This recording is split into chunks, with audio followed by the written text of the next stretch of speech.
Hi friends, welcome back.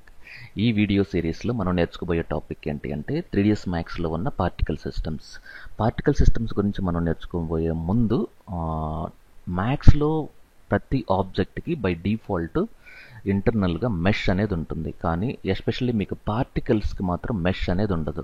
So అలాంటప్పుడు మీరు modifiers ఏమైనా అప్లై చేయాలంటే లైక్ బెండ్ కానీ, ట్విస్ట్ కానీ, ట్యాపర్ కానీ ఇలాంటి పారామెట్రిక్ మాడిఫైయర్స్ని మనం పార్టికల్స్ మీద అప్లై చేసేటప్పుడు మనం ఫస్ట్ ఆ పార్టికల్ సిస్టమ్ని కన్వర్ట్ చేయాలి, అంటే మెష్గా కన్వర్ట్ చేయాలి. సో దానికి మనం యూజ్ చేసే కాంపౌండ్ ఆబ్జెక్ట్లో ఉన్న ప్రాపర్టీ ఏంటంటే మెషర్ అంటారు. సో మెషర్ని మనం అప్లై చేసిన తర్వాత మాత్రమే మనం పార్టికల్ సిస్టమ్స్కి మాడిఫైయర్స్ అప్లై చేయొచ్చు. ఎనీవే, పార్టికల్స్ అసలు ఎందుకు యూజ్ చేస్తారు? ఎస్పెషల్లీ మీకు ఒక రైన్ అంటే వర్షం లాంటి ఎఫెక్ట్స్ క్రియేట్ చేయడానికి, లేదు స్మోక్ లాంటి ఎఫెక్ట్స్, లేదంటే మిస్ట్ పొగమంచు పడ్డట్టు ఇలాంటి ఎఫెక్ట్స్ని మనం క్రియేట్ చేయడానికి ఎస్పెషల్లీ పార్టికల్స్ని 3ds మ్యాథ్స్లో వాడతారు. కానీ పార్టికల్స్కి one of the best application ఏంటి అంటే మాత్రం ఆఫ్టర్ ఎఫెక్ట్స్. ఎందుకంటే ఆఫ్టర్ ఎఫెక్ట్స్లో మనకి ట్రాప్ కోడ్ అనే ప్లగ్ఇన్స్ ద్వారా చాలా బ్యూటిఫుల్ పార్టికల్ సిస్టమ్స్ని మనం క్రియేట్ చేయొచ్చు. బట్ మ్యాథ్స్లో కూడా మనం ఒక బేసిక్ లెవెల్ ఆఫ్ పార్టికల్స్ని క్రియేట్ చేసి తర్వాత మనకి వేరే అప్లికేషన్కి వాటిని ఎక్స్పోర్ట్ చేసుకోవచ్చు. ఎనీవే, సో మీరు ఒక లైవ్ ఎగ్జాంపుల్ చూస్తే మీకే అర్థమైపోతుంది. ప్రజెంట్ నేను ఈ 3D మ్యాథ్స్ నేను ఇక్కడ ఓపెన్ చేసి పెట్టాను. సో ఇక్కడ మీకు ఎలాంటి ఆబ్జెక్ట్స్ లేవు. ఓకే, ఇప్పటివరకు మనం కాంపౌండ్ ఆబ్జెక్ట్స్లో ఈ ఆబ్జెక్ట్స్ అన్నీ మనం డిస్కస్ చేసాము, కానీ వీటిల్లో మెషర్ అనేది ఒకటి నేను చెప్పలేదు, అలాగే బ్లాబ్ మెష్ అనేది కూడా చెప్పలేదు. మరి ఈ రెండు ఆప్షన్స్ కంప్లీట్ చేస్తే ఈ ఎంటైర్ సిరీస్ మీకు కంప్లీట్ అవుతుంది. బట్ స్టిల్ ఈ ఆప్షన్స్ మీకు తెలియాలి అంటే మీకు పార్టికల్స్ గురించి కొంత బేసిక్ అవగాహన అనేది కావాలి. సో అందుకోసం నేను ఫస్ట్ పార్టికల్ సిస్టమ్స్లోకి ఎంటర్ అవుతున్నాను. ఇక్కడ ఒక బేసిక్ పార్టికల్ సిస్టమ్ అని నేను డ్రా చేస్తున్నాను. అంటే పిఎఫ్ సోర్స్ అనేది కొంచెం అడ్వాన్స్, కొంచెం కాదు చాలా హైలీ అడ్వాన్స్డ్ ఆప్షన్ ఇది. దీని గురించి మనం వీడియోలో లాస్ట్లో డిస్కస్ చేద్దాం. ఫర్ టైం బీయింగ్ ప్రజెంట్ మనం ఒక స్ప్రే అనే దాని గురించి నేను ఎనీ వ్యూ పోర్ట్, మీకు నచ్చిన వ్యూ పోర్ట్ నేను పర్స్పెక్టివ్లో ఈ సెంటర్లో ఇలా డ్రా చేస్తున్నాను. ఎప్పుడైతే నేను డ్రా చేశానో ఇది రెక్టాంగిల్ షేప్లో ఉంటుంది. సో మీరు టాప్లో అంటే Alt W ప్రెస్ చేస్తే దీన్ని సెలెక్ట్ చేస్తే ఇది రెక్టాంగులర్ షేప్లో ఉంది. ఓకే, సో దీన్ని నేను కోఆర్డినేట్స్ రైట్ క్లిక్ చేస్తే ఇది సెంటర్ అవుతుంది.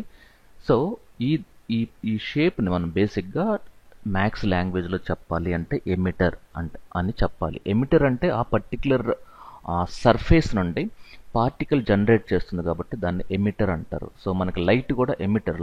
ఓకే, సో ఎనీవే, సో ఇక్కడ మీకు మాడిఫైయర్లోకి వెళ్ళి ఈ ప్రాపర్టీస్ అన్నీ మనం కొంచెం క్లోజ్ చేస్తే ఈ పారామీటర్స్ అని ఉన్నాయి. ఈ పారామీటర్స్ని ఒక్కసారి నేను ఎక్స్పాండ్ చేస్తే వీటిల్లో మనం కొంచెం లాస్ట్ ఆప్షన్ ఎమిటర్ అని ఉంది. ఈ ఎమిటర్ సైజ్ వచ్చి నేను 25x25 ఇచ్చాను. Okay, fine.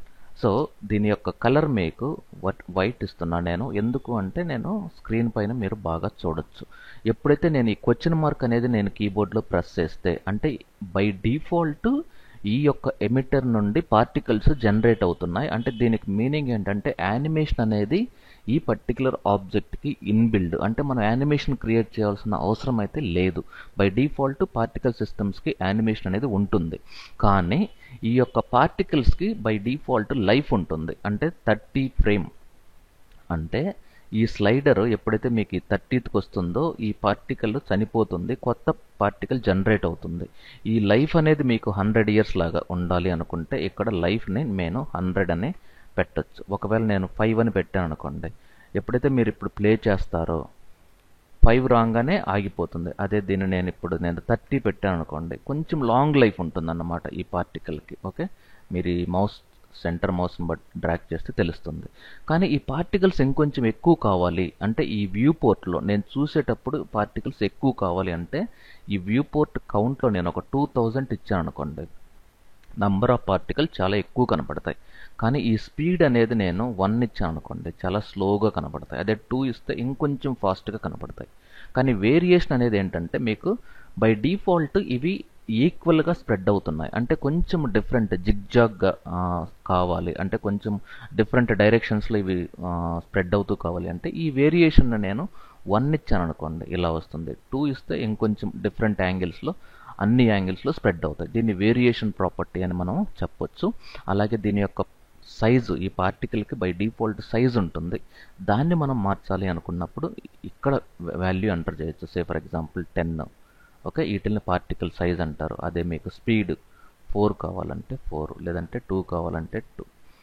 Okay, anyway, so ఇవి బేసిక్గా మనకి పార్టికల్స్. కానీ ఇక్కడ నేను ఈ యొక్క డ్రాప్ సైజు ఒక 4 తీసుకుంటున్నాను. కానీ ఈ యొక్క స్పీడ్ అనేది మాత్రం ఒక 15 తీసుకుందాం, లేదంటే 20 తీసుకుందాం. కానీ ఈ స్పీడ్ నేను 2 తీసుకుంటున్నాను. నెక్స్ట్ డ్రాప్ సైజ్ వచ్చి ఓకే, వేరియేషన్ వచ్చి ఓకే. సో ఫైన్, ఇక్కడ మనకి ఈ లైఫ్ను కొంచెం 100 చేద్దాం. ఇది ఓకే. ఈ ఎమిటర్ సైజును కూడా నేను సే ఫర్ ఎగ్జాంపుల్ 5/5 అన్నాను అనుకోండి, ఇలా వస్తుంది.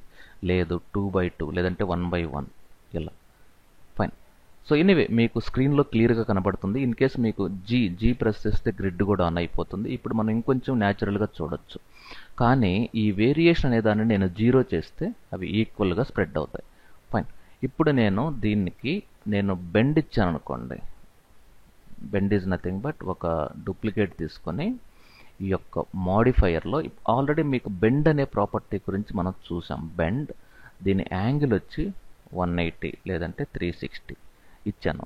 కానీ చూడండి, దీనికి బెండ్ అప్లై చేసినా కూడా ఇది బెండ్ కావట్లేదు, ఎందుకంటే దీంట్లో మెష్ అనేది లేదు. ఓకే, మరి ఈ పార్టికల్ ఇలా బెండ్ అవ్వాలి అంటే ఎలా చేయాలి అంటే, అప్పుడు మీరు ఈ కాంపౌండ్ ఆబ్జెక్ట్లో ఇంతకుముందు మనం అన్ని నేర్చుకున్నాం, కానీ ఈ మెషర్ అనే పర్టికులర్ ఆప్షన్ గురించి మనం డిస్కస్ చేయలేదు. సో మెషర్ని నేను ఇక్కడ డ్రాప్ చేస్తున్నాను. ఈ మెషర్ని సెలెక్ట్ చేసుకొని మాడిఫైయర్లో ఈ పిక్ అంటే ఈ యొక్క పార్టికల్ని నేను మెషర్గా కన్వర్ట్ చేస్తున్నాను. ఎలా సెలెక్ట్ చేసి దీనిపైన నేను క్లిక్ చేశాను అంటే అది మెషర్ అయిపోతుంది. ఇప్పుడు నేను దీన్ని డిలీట్ చేశాను అనుకోండి, ఇది కూడా డిలీట్ అవుతుంది. అలాంటప్పుడు దీన్ని టెంపరీగా నేను హైడ్ చేస్తాను. సో ఇది మెషర్. దీనికి ఇప్పుడు మెష్ యాడ్ అయిపోయింది చూడండి.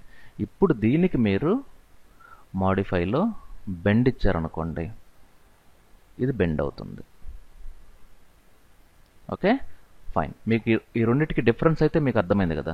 బై డిఫాల్ట్ పార్టికల్స్కి మనం ట్యాపర్ కానీ బెండ్ కానీ ట్విస్ట్ కానీ ఇచ్చినప్పుడు అది తీసుకోదు. అలా కావాలి అన్నప్పుడు ఆ పార్టికల్ సిస్టమ్కి మనం మెషర్ అనేది అప్లై చేయాలి. మరి ఈ సెకండ్ ఆబ్జెక్ట్ నేను ఎందుకు హైడ్ చేశాను అంటే, ఇన్ కేస్ నాకు ఫ్యూచర్లో దీని యొక్క ప్రాపర్టీస్ అప్డేట్ చేస్తే, సే ఫర్ ఎగ్జాంపుల్ వేరియేషన్ నేను 2 ఇచ్చాను, ఇది కూడా 2కి వెళ్ళిపోతుంది. అదే 1 ఇచ్చాను 2. సో ప్లస్ ఇంతకుముందు ఈ యొక్క పార్టికల్ సైజు నేను ఒక 10 ఇచ్చాను, ఇప్పుడు దీనిపైన 10 కనపడుతుంది, 20 అలాగే 30. మీకు అర్థమవుతుంది కదా. సో దీన్ని ఇప్పుడు నేను రైట్ క్లిక్ హైడ్ సెలెక్షన్, ఇప్పుడు నేను దీన్ని ప్లే చేశాను అనుకోండి, ఇది ఓకే ఫైన్. ఇప్పుడు మెషర్ అనే ఒక ఆబ్జెక్ట్ ఎలా యూజ్ చేయాలి, స్ప్రే అనే ఒక ఆబ్జెక్ట్ని ఎలా యూజ్ చేయాలనో ఈ వీడియోలో మనం తెలుసుకున్నాం. సో నెక్స్ట్ వీడియోలో మనం మిగతా పార్టికల్ సిస్టమ్స్ గురించి తెలుసుకోబోతున్నాం. So thank you very much. Stay tune. Have a great day.